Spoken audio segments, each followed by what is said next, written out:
which gives language the property of discrete infinity, or in earlier terms, where a finite set of rules are sufficient to generate an infinite number of actual sentences. We can exemplify this with a complement clause like this one I listed from News 24 this morning. The mother of a 50-year-old girl and 6-year-old boy told the paper, embedded clause, she alerted the school to her children's assaults and so forth. Okay, on the basis of properties such as these, nativists are led to postulate that language is not learnable from exposure to input data alone, but has to be guided by innate principles of a very specific kind. This came to be known as the poverty of the input argument, or poverty of the stimulus argument, sometimes also just Plato's poverty. Okay. Now, Chomsky, I think, takes this a bit too far in his work since the mid-90s. So this is something that he actually said. To say that language is not innate is to say that there is no difference between my granddaughter, a rock, and a rabbit.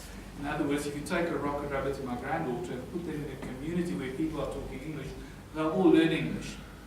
If people believe that, then they believe that language is not innate. But there are more, I think, reasonable versions of innatism, and I'd rather like to disagree with those. So what I want to do is to spell out, in terms of these properties, what the empiricist alternative would be. Now, like most empiricists, we have been hurt deeply by the generativists. They told us that we were bad at various stages in our careers. So if you open any textbook on corpus linguistics, chapter 1 is compulsory Chomsky bashing.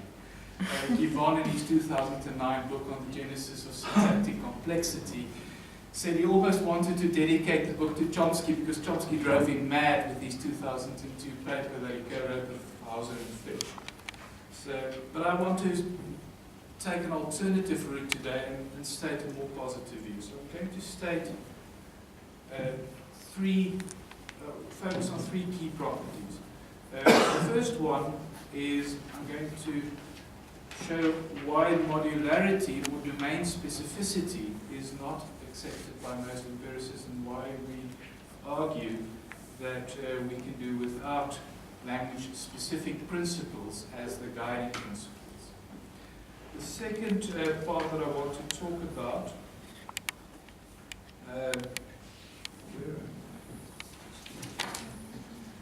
I want to talk about complexity. I think many empiricists argue that language is not so complex as it is made out to be. And then the last one is the role of input and interaction, that maybe input and interaction are quite rich, and that maybe we can learn quite a bit from experience and we don't need as many principles to sort of deal with the impoverished input. In my discussion, I brought to a large extent on the work of Bybik, Yvonne, and Tomasello. I'll occasionally reference them. I also have to concede that the arguments I present today emerge from discussions I've had with Heidi Kuehr over the last few months and years, actually. So I think she deserves credit for at least half of the good ideas, but the gaps in the arguments are for my account. Okay, so the first statement. Bybik argues, and I think this ties in neatly with how Mark set out his position, that she asked the question, are the processes that give us linguistic structure specific to language, or are they processes that also apply to other cognitive domains? So I'm not going to defend a blank slate position where I argue that the mind is completely empty and experience fills anything, so not radical connectionism. There are principles that guide the learning of language, but the typical empiricist position is these principles are not specific to language. They are general to human cognition. Bybik proposes that the best way to solve this problem is to start with domain general processes and see how much of linguistic structure can be explained without postulating processes that are specific to language. And to the extent that we succeed in doing so, we will at least narrow down how much we have to sort of concede to some language-specific abilities. If we adopt the opposite stance, if we approach it from a rationalist perspective of assuming structure in advance, it's hard to tell whether some of these processes can also be modeled using domain general processes. Bybee identifies the following general cognitive abilities that she believes goes a long way in explaining all of language. Categorization is the first one, the ability to see similarity between the two different sets of experience. So if we want to develop a category noun, we have to observe similarities between two objects and see that they behave similarly in the real world and in language structure. Chunking, the ability to impose boundaries on elements. Rich memory storage, not just of the lexicon then, but also of grammatical structure. Analogy, extending from specific exemplars to more general. And then cross-modal association, working between visual, oral, and other representational domains. So these are the processes that Bybee tries to use to explain language. Something else that the constructionist approach, construction grammar emphasizes, is that the construction is the basic unit of analysis. Now, just like the phonologists got rid of the phoneme in the 60s and represented that with feature matrices, at some point Chomsky gave up the belief in grammatical constructions. These were just epiphenomena of very general linguistic principles interacting. Whereas the construction itself, often, but not always, in conventional older terms, is the basic unit of analysis in construction grammar. However, these can be more specific constructions too. These need not be general constructions like the transitive or the WH movement, the question formation. So a nice example is, what is X doing Y? That's a construction. That's the form of the construction. Its meaning is to express in surprise at the incongruity of a situation. You've got two examples there. The diner who asks the waiter, "What's this fly doing in my soup?" The response takes that as the sort of a literal inapt reading of "what's the fly doing in my soup?" I believe, madam, that's the backstroke. But of course, the usual intent of that construction is not to ask a question for information. Or if you ask somebody, "What are you doing with that knife?" If they're about to slice the bread, that's fine. If they seem to have more sinister purposes, then of course that's exactly the incongruity. So there's a form, what is X doing Y, and it has a regular meaning, which is not compositional. So the whole form maps onto the whole meaning. We also acknowledge the existence of very general constructions like the transitive, but these have prototypical properties. The most typical exemplars are instances where a human or an animate subject performs an activity that results either in an effect on a material object or in the creation of a material object. So I throw the cake in slapstick comedy, or I bake the cake. I create this object through the process of the verb. From there it can be extended, but we'll return to this later. The critical part of the account for how grammatical structure arises in an empiricist approach is grammaticalization. That is where the variability within a language takes a very important role.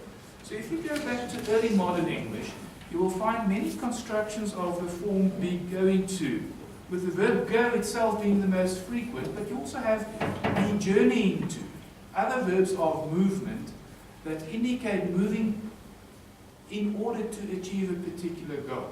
But at some later stage, all the others fell by the wayside and only be going to was left. Then the next phase was to gradually lose the movement meaning in go, and now the final stage is to reduce that to a form like gone. The prescriptivists will still fend this off for the next century, but then they'll give up the fight, and we'll have a new nice auxiliary verb that indicates future tense or something like that. So we have this kind of account for how constructions arise. Now, the point that I want to make in this connection is that constructions and the categories that contain them emerge from experience with language and are not given in advance. We need not assume the existence of the categories in the brain in order to arrive at this kind of analysis. Learning a language in this view does not need a predefined design, but only general cognitive abilities such as categorization and analogy. Very strong evidence for this view of language acquisition comes from the detailed studies of child language acquisition. One example, when the transitive, Tomasello and his collaborators have studied the acquisition of transitive constructions by children, and they conclude that children do not take as point of departure the full array of subject-verb-object combinations, but initially use a very specific number of frames, where a specific verb is associated with a very narrow range of objects that are quite alike in many ways. And only at a later stage do they start to generalize to other situations. Thus, the earliest transitive constructions are not of a general kind, but of a very specific kind, given by their experience. We can see all kinds of correlations between the child's output form and the input that is in their immediate environment. Okay, so I'm going to hop across to the second major, I think, assumption of empiricist approaches, and that is that language is not so complex. It's not such a hard thing.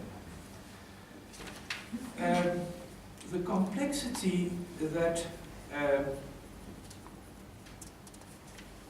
is assumed by people like Pinker and Chomsky is not always supported by empirical evidence, but is given in advance by the representational structure. So given a particular representational structure, a syntactic tree with many layers of embedding, Mark explained that from CP to IP to light V to deep V. If this is given, then you've got a lot of work to get that poor WH element from bottom right to top left, sort of get it to its right position. That's like really tricky. How a child can master that sounds hard. But the question is whether that is the case. The passive, for instance, now the passive fell out of vogue after 1965 in Chomsky's range of constructions, but it was one of the earliest constructions that got transformational grammar going in 1957. Givon offers an interesting analysis of passives across languages. There are 6 different roots. English uses 2 of these. The one is the be passive, which extends from the state of predicative construction. So it is big, and then you get it is broken.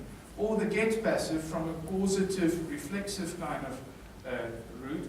So you have something like Mary got them to fire John, and then Mary got John to be fired, and then Mary got herself fired, and then ultimately Mary got fired. That's the second route that some languages take to develop a passive construction.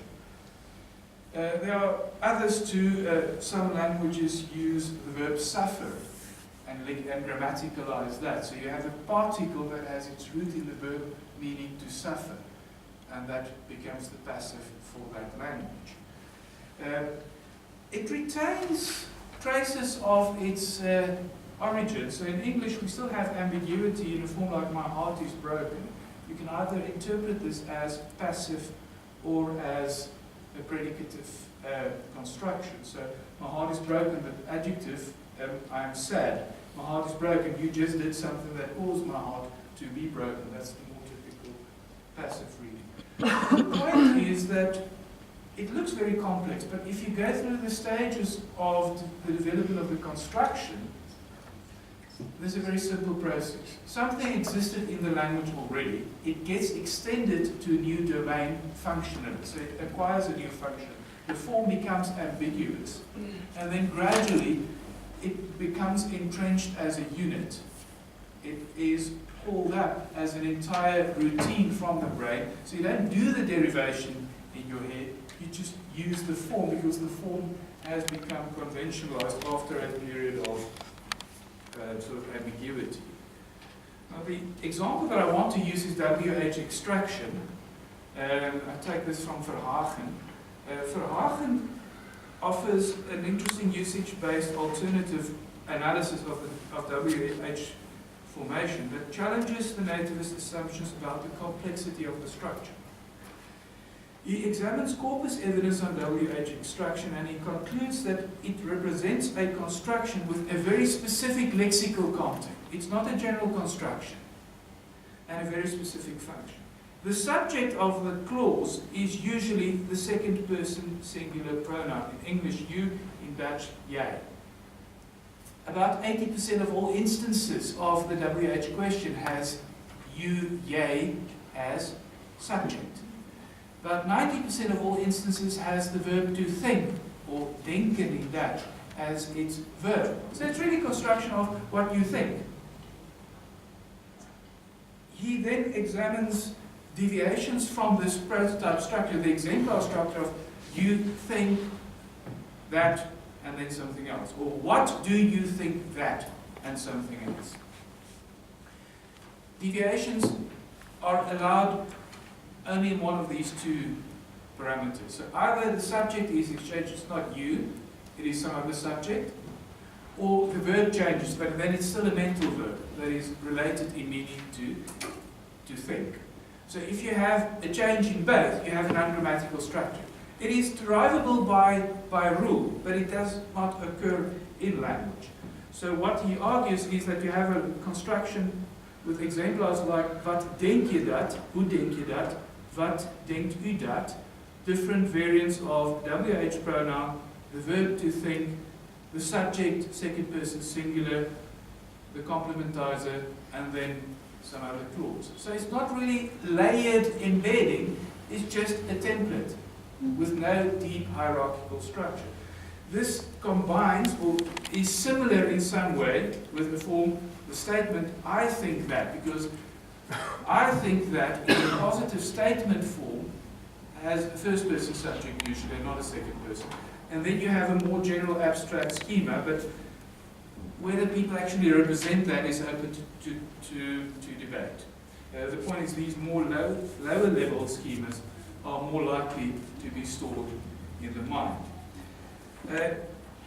Verhagen did some grammaticalization tests, and he sort of toyed with all the options made available by derivational grammar.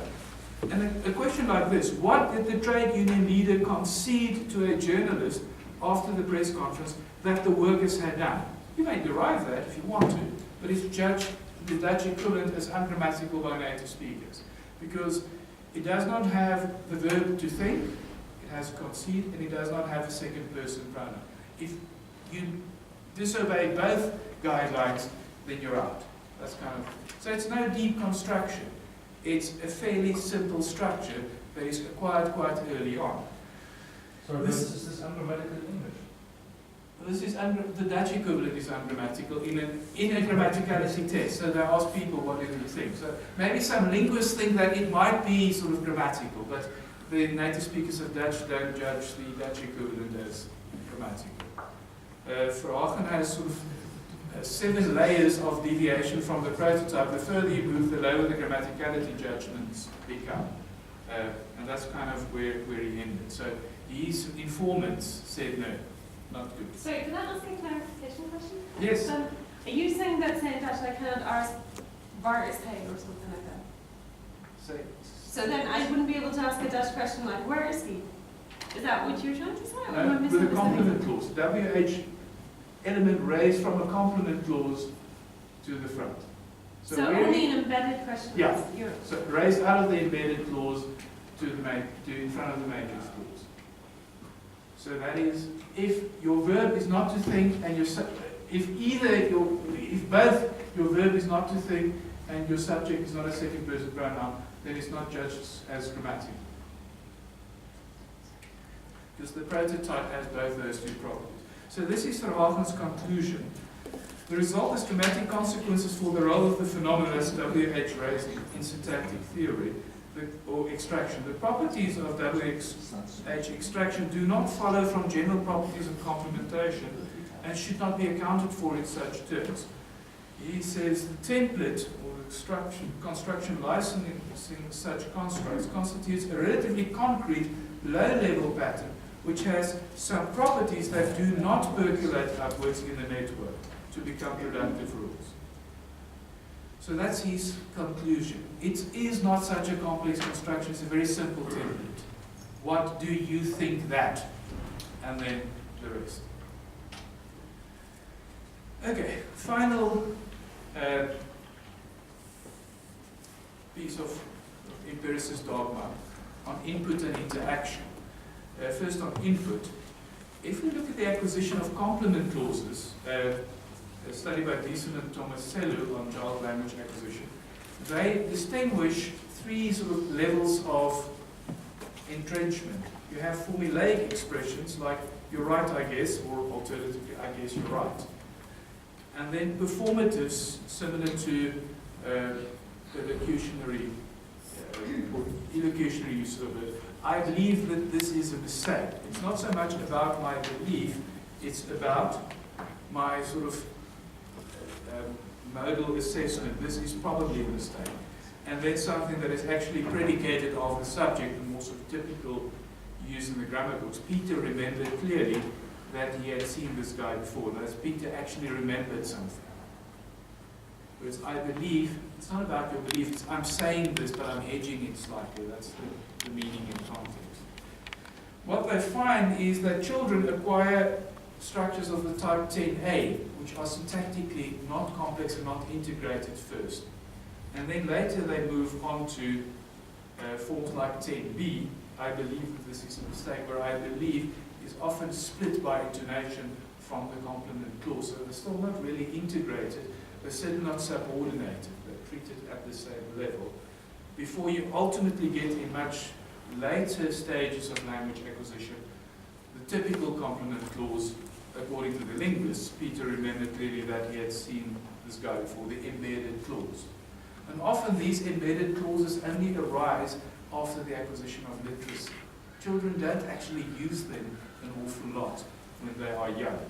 So we have to be very careful if we base our analysis on 10C as the template, if the acquisition route is from 10A to 10B to 10C.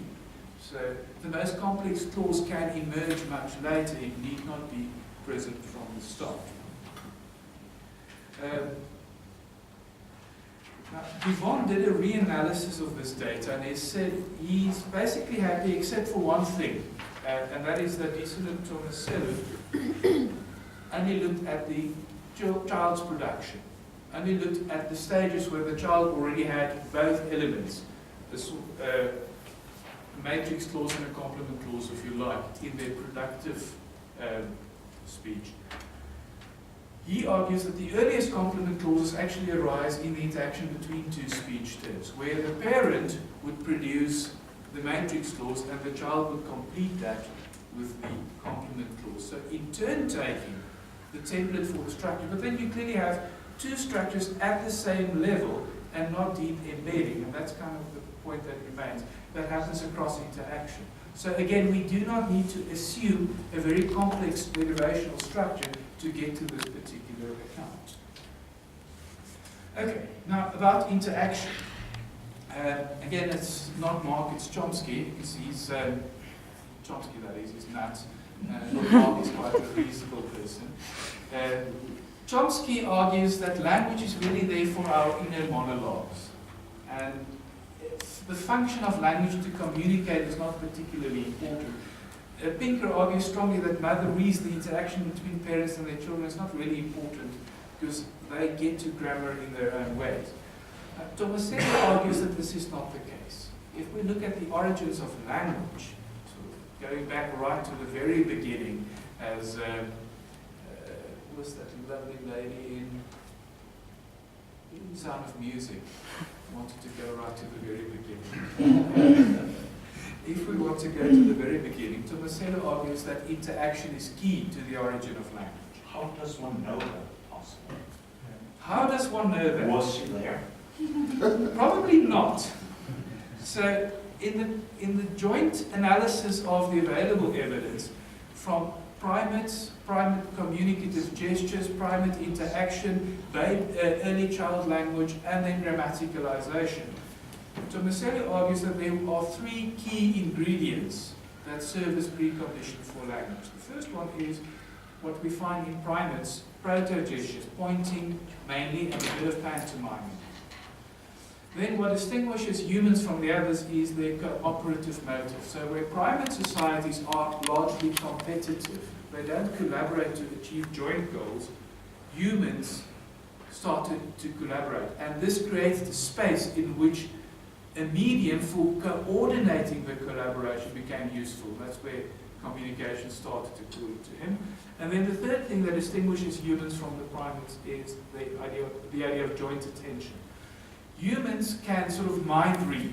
Sometimes it's called theory of mind in a more sort of mature versions, but they can see that somebody else wants them to attend to something. So even babies follow the gaze of a caregiver, which primates don't do. So if I look at something, the baby will also look at that to see what am I attending to.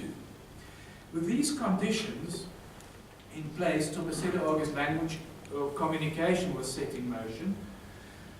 Humans assume common ground through joint attention, and in this view of common ground in which they have a shared goal, communication serves to update the joint representation, which was initially in the gestural mode, and then later he argues that switch to vocalization has a whole story on that. It's a story.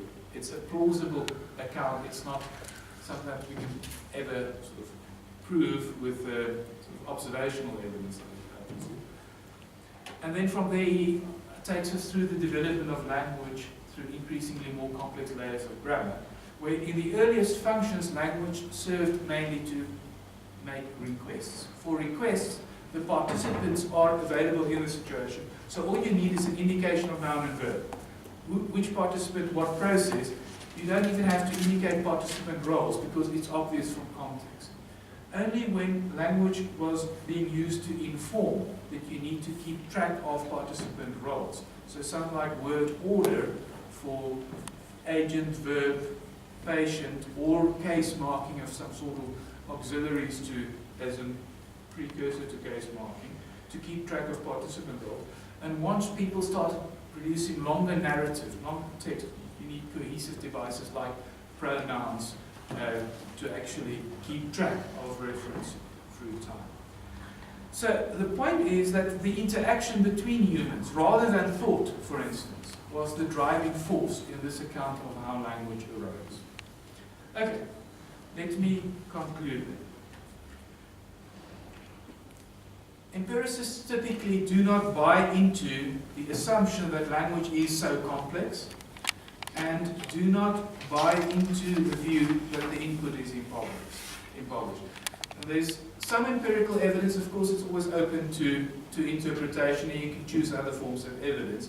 But the easy assumption that language is so complex and that creates Plato's problem is something that empiricists are not always convinced of.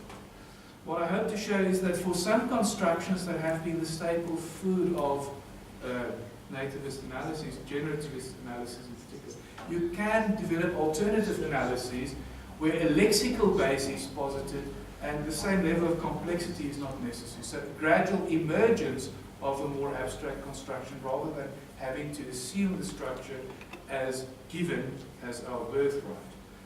And then it's possible to construct a speculative but plausible account of how language originally developed without having to invoke something that Daniel Dennett calls wandered tissue, such as a genetic design to guide the process. Thanks. I'm sure many of you are itching to try and end, but I promised the two individuals a chance just to respond to each other. So 10 to 15 minutes is the mark, and then about we get 10 to 15 minutes, and then we'll open the floor. Okay, and this is the hard part. There's a lot of things to say, and it might feel a bit busy at times. So if it does, please just chime in so we can try and clarify things. I'm going to address some of what Bert has mentioned. I don't think I'll be able to address all of it. And then also got to decipher my comment. Okay. So just coming down to the idea of mod. Stop with me. These are. That's not official conclusion. Yeah, I don't know. It might be useful just to help just clarify one. Okay. So on the issue of modularity, you know, the brain is modular.